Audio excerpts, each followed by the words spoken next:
ಕನ್ನಡ ನಾಡು, ಇದು ಕನ್ನಡಿಗರ ನಾಡಿಮಿಡಿತ.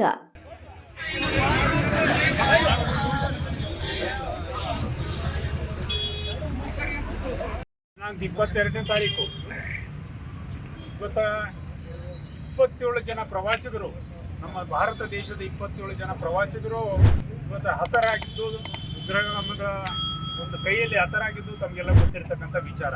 ಇದು ಹೇಯ ಕೃತ್ಯ. ಇದನ್ನು ಖಂಡಿಸ್ತಕ್ಕಂಥ ಕೆಲಸ ಇವತ್ತು ನಾವು ಮಾನ್ವಿ ತಾಲೂಕಾ ಜನತಾದಳ ಜಾತ್ಯತೀತ ಪಕ್ಷದ ಪರವಾಗಿ ಮತ್ತು ಅದೇ ರೀತಿ ವಿವಿಧ ಸಂಘಟನೆಗಳ ಪರವಾಗಿ ಖಂಡಿಸ್ತಕ್ಕಂಥ ಕೆಲಸ ಇವತ್ತು ನಾವು ಮಾಡ್ತಾ ಇದ್ದೀವಿ. ಇದು ಬೇರು ಸಮೇತ ಈಗಾಗಲೇ ನಮ್ಮ ಅಧ್ಯಕ್ಷರು ಹೇಳಿದಂಗೆ ಈ ಒಂದು ಉಗ್ರಗಾಮಿ ಏನ ಇದೆ ಅದನ್ನು ಬೇರು ಸಮೇತ ಕಿತ್ತತಕ್ಕಂಥ ಕೆಲಸ ಇವತ್ತು ಆಗಬೇಕಂತೇಳಿ ಈ ಸಂದರ್ಭದಲ್ಲಿ ಒತ್ತಾಯ ಮಾಡಲಿಕ್ಕೆ ಇಷ್ಟಪಡ್ತೀನಿ. ನಾವೆಲ್ಲ ಭಾರತೀಯರು, ನಾವು ಇವತ್ತು ಭಾರತದಲ್ಲಿ ಎಲ್ಲ ಜಾತಿ ವರ್ಗದವರು ಅಣ್ಣ ತಮ್ಮರಾಗಿ ಬಾಳ್ತಕ್ಕಂಥ ಕೆಲಸ ಇವತ್ತು ನಾವು ಮಾಡ್ತಾ ಇದ್ದೀವಿ. ಇವತ್ತು ಪ್ರಪಂಚದಲ್ಲಿ ನಾವೆಲ್ಲ ಮನುಷ್ಯರು, ಮಾನವೀಯ ಮೌಲ್ಯಗಳೇನಿದ್ದಾವೆ, ಪ್ರೀತಿ, ವಿಶ್ವಾಸ, ಸ್ನೇಹ. ಇವತ್ತು ಮನುಷ್ಯರು ನೋಡಿ ಪ್ರೀತಿ ಏರ್ಪಡ್ಬೇಕು, ವಿಶ್ವಾಸ ಏರ್ಪಡ್ಬೇಕು, ಸ್ನೇಹ ಏರ್ಪಡ್ಬೇಕು. ಆಗ ಮಾತ್ರ ಒಂದು ಒಳ್ಳೆ ಸಮಾಜ ನಿರ್ಮಾಣ ಆಗಲಿಕ್ಕೆ ಸಾಧ್ಯ ಆಗ್ತದ. ನಾವೆಲ್ಲ ಮನುಷ್ಯರು, ಇವತ್ತು ಮನುಷ್ಯರೇ ಹತ ಮಾಡ್ತಕ್ಕಂಥ ಕೆಲಸಕ್ಕೆ, ಹೀನ ಕೃತ್ಯಕ್ಕೆ ನಾವು ಇಳಿದೀವಿ ಅಂದರೆ ಎಂಥ ದುರ್ದೈವ. ನಾವೆಲ್ಲ ಅರ್ಥ ಮಾಡ್ಕೋಬೇಕು. ಇವತ್ತು ನಾವು ಪ್ರಾಣ, ಇವತ್ತು ಜೀವವನ್ನು ಕೊಡಲಿಕ್ಕೆ ನಮ್ಗೆ ಹಕ್ಕಿಲ್ಲ, ಜೀವವನ್ನು ತೆಗಿಲಿಕ್ಕೆ ಸಹ ನಮ್ಗೆ ಹಕ್ಕಿಲ್ಲ. ಜೀವ ಕೊಡಲಿಕ್ಕೆ, ಜೀವ ತೆಗಿಲಿಕ್ಕೆ ಯಾರಿಗೆ ಹಕ್ಕಿದೆ? ಆ ಭಗವಂತನಿಗೆ ಮಾತ್ರ. ಆ ಭಗವಂತ ಇಂಥ ಹೀನ ಕೃತ್ಯನ್ನ ಮಾಡಿದವರಿಗೆ ಅವರಿಗೆ ಆ ಭಗವಂತನೇ ಶಿಕ್ಷೆ ಕೊಡ್ತಕ್ಕಂಥ ಕೆಲಸ ಹಾಗೆ ಆಗ್ತದೆ ಎಂಬ ಮಾತುಗಳನ್ನು ಈ ಸಂದರ್ಭದಲ್ಲಿ ಹೇಳಕ್ಕೆ ಇಷ್ಟಪಡ್ತೀನಿ. ಇಂಥ ಘಟನೆ ಮತ್ತೆ ಪುನಃ ಮರೆ ಕಳಿಸದ ಹಾಗೆ ಕೇಂದ್ರ ಸರ್ಕಾರ ಇವತ್ತು ಏನಪ್ಪ ಅಂದರೆ ಈ ದಿಟ್ಟ ನಿರ್ಧಾರವನ್ನು ತಗೊಳ್ತಕ್ಕಂಥ ಕೆಲಸ ಮಾಡಬೇಕು. ಅವ್ರ ಜೊತೆಗೆ ನಾವೆಲ್ಲ ಭಾರತೀಯರು, ಈ ಭಾರತ ದೇಶದಲ್ಲಿ ವಾಸ ಮಾಡ್ತಕ್ಕಂಥ ಹಿಂದೂಗಳು ಇರ್ಬೋದು, ಮುಸಲ್ಮಾನರು ಇರ್ಬೋದು, ಕ್ರಿಶ್ಚಿಯನ್ ಇರ್ಬೋದು, ಎಲ್ಲ ಜಾತಿ ವರ್ಗದವರು ಅವ್ರ ಜೊತೆಗೆ ನಾವು ಇರ್ತೀವಿ. ಈ ಕೇಂದ್ರ ಸರ್ಕಾರದ ಜೊತೆಗೆ, ರಾಜ್ಯ ಸರ್ಕಾರದ ಜೊತೆಗೆ ನಾವು ಇರ್ತೀವಿ ಎಂಬ ಮಾತುಗಳನ್ನು ಈ ಸಂದರ್ಭದಲ್ಲಿ ಹೇಳಿ ಕಾರ್ಯಕರ್ತರೇ, ಇದೇ ತಿಂಗಳು 22ರಂದು ನಡೆದಿರ್ತಕ್ಕಂಥ ಭಯೋತ್ಪಾದನಾ ದಾಳಿಯಲ್ಲಿ ಸುಮಾರು 26 ಜನಗಳು ಪ್ರಾಣವನ್ನಿಟ್ಟಿದ್ದಾರೆ.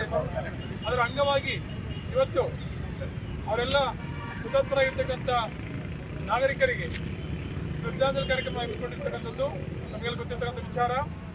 ಅದೇ ರೀತಿಯಲ್ಲಿ ಈ ಒಂದು ಭಯೋತ್ಪಾದನೆ ಅಂತಕ್ಕಂಥದ್ದು ಬೇರೆ ಸಮೇತ ಕಿತ್ತಾಕ್ತಕ್ಕಂಥ ಕೆಲಸ ಆಗಲೇಬೇಕಾಗಿರ್ತಕ್ಕಂಥದ್ದು. ಯಾಕೆಂದರೆ ಈ ಭಯೋತ್ಪಾದನೆಯಲ್ಲಿ ಏನಾಗುತ್ತಂದ್ರೆ ಅವ್ರಿಗೆ ಯಾವ ಜನಗಳನ್ನು ನೋಡೋಂಗಿಲ್ಲ, ಯಾವ ಕುಟುಂಬದವ್ರು ನೋಡೋಂಗಿಲ್ಲ, ಎಲ್ಲಿದ್ದಾರೆ ಅಂತ ನೋಡೋಂಗಿಲ್ಲ, ಅವರ ಪರಿಸ್ಥಿತಿ ಅಂತ ಕೂಡ ನೋಡೋದಿಲ್ಲ. ಹಾಗಾಗಿ ಈ ಒಂದು ಭಯೋತ್ಪಾದನೆ ಅಂತಕ್ಕಂಥ ಒಂದು ಪಿಡುಗೇನಿದೆಯೋ ಅದು ಜಗತ್ತಿನಾದ್ಯಂತ ಇರ್ತಕ್ಕಂಥ ಪಿಡುಗನೆ ಕಿತ್ತಾಕ್ಲೇಬೇಕಾಗಿರ್ತಕ್ಕಂಥದ್ದು. ಹಾಗಿದ್ದಾಗ ಮಾತ್ರ ಸಾರ್ವಜನಿಕವಾಗಿರ್ತಕ್ಕಂಥ ಎಲ್ಲ ಜನಗಳು ನೆಮ್ಮದಿಯಿಂದ ಬಾಳೋದಕ್ಕೆ ಆಗ್ತಕ್ಕಂಥದ್ದಾಗ್ತದೆ. ಅದಕ್ಕೋಸ್ಕರವಾಗಿ ಮತ್ತು ಸಾರ್ವಜನಿಕ ಸ್ಥಳಗಳಲ್ಲಿ ಯಾವ್ಯಾವ ಜನಗಳು ಹುಟ್ಟಿದಾರೆಯೋ, ಎಲ್ಲಿ ಒಂದು ಪ್ರಮುಖ ಸ್ಥಳಗಳಿದ್ದಾವೆಯೋ ಅಂಥ ಸ್ಥಳಗಳಿಗೆ ಹೋದಂಥ ಸಂದರ್ಭದಲ್ಲಿ ಕೂಡ ಅಲ್ಲಿಯ ಸರ್ಕಾರಗಳು ಸಾರ್ವಜನಿಕ ಹಿತರಕ್ಷಣೆ ಕಾಪಾಡೋದಕ್ಕೋಸ್ಕರವಾಗಿ ರಕ್ಷಣೆಯನ್ನು ಕೊಡಬೇಕಾಗಿರ್ತಕ್ಕಂಥದ್ದು.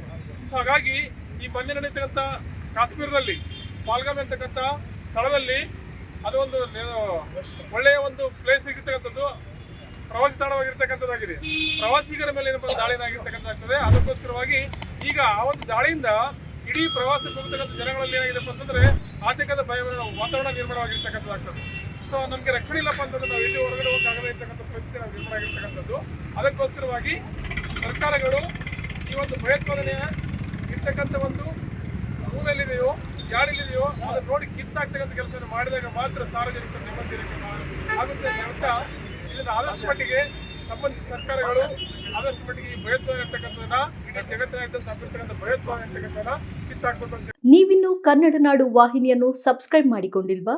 ಈಗಲೇ ಸಬ್ಸ್ಕ್ರೈಬ್ ಮಾಡಿ, ಬೆಲ್ ಐಕಾನ್ ಅನ್ನು ಒತ್ತಿ ನೋಟಿಫಿಕೇಶನ್ಗಳನ್ನ ಪಡೆಯಿರಿ.